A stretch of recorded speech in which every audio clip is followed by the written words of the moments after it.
Today, I wanted us to talk about the fact that we are one body but different parts, and every one of us is very important and useful. Yeah, very important. Tonyoma muntu oyo gw'otudde naye tomanya. Yeah, you might be very rich. Yeah, this one is not rich, but there's something they can do for you. There's a part they can play in your life that doesn't need necessarily money. Yeah, and I'm going to be taking our reading from the book of 2 Kings, chapter 5, verses 1.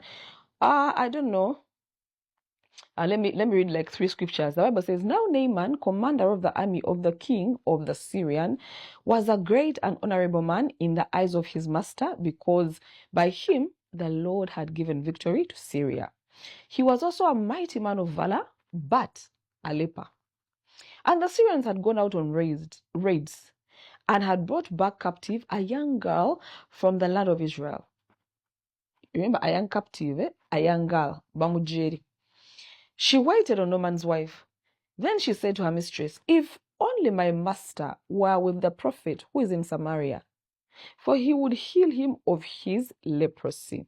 Owulira nti omuntu gwe walirowoozezza mbu tagenda kugasa kati ate raba yalina solution. The Bible is telling us that Naaman was a great commander. He was honorable in the eyes of the master. He was a mighty man of valor, but he had a problem. He was leprous. Yalina ekigenge. Now, guess what? That's why I started by telling us, tonyoma muntu gw'oli naye. Tozaala wa muntu. Every one of us has importance. You may be a mighty man of valor. You may be a delegate. You may be honorable. But there's something I can do that you may not be able to do. So here the Bible tells us that this very young girl, remember slave at that.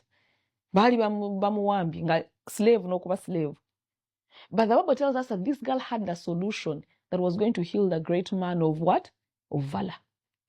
So the Bible says that this girl tells the wife of Naaman, the great commander, and says, "If only your husband, yes, I'm a slave girl, I'm supposed to be in the kitchen, I'm supposed to be in the garden, I'm supposed to be everywhere, but only because I see the commander is good. He's a mighty man of valor, he's honorable in the eyes of his master, but he's sick, you know." So this girl says, if only he would allow to go back to where I come from. For us, I know that this man is a prophet. He carries the prophetic, he can heal. So this young girl gives a solution to the wife of the great commander who had leprosy. So the wife tells the commander that this young girl says, if you go back to Samaria, there is a prophet. This prophet can actually cure you of a disease that is eating you up every day. And good enough, he accepted, but he went with this thing of I'm a honorable, I'm a great man, you know. If you so can maybe take once you know you have a problem. Like I started by telling us that you may be rich, but when you're sick, you need to look for someone who's going to heal you. You may be a lawyer, but you need a doctor. You may be a doctor, but at a certain point, you will need a lawyer. Download the Salt Media app from the Google Play Store and the Apple App Store.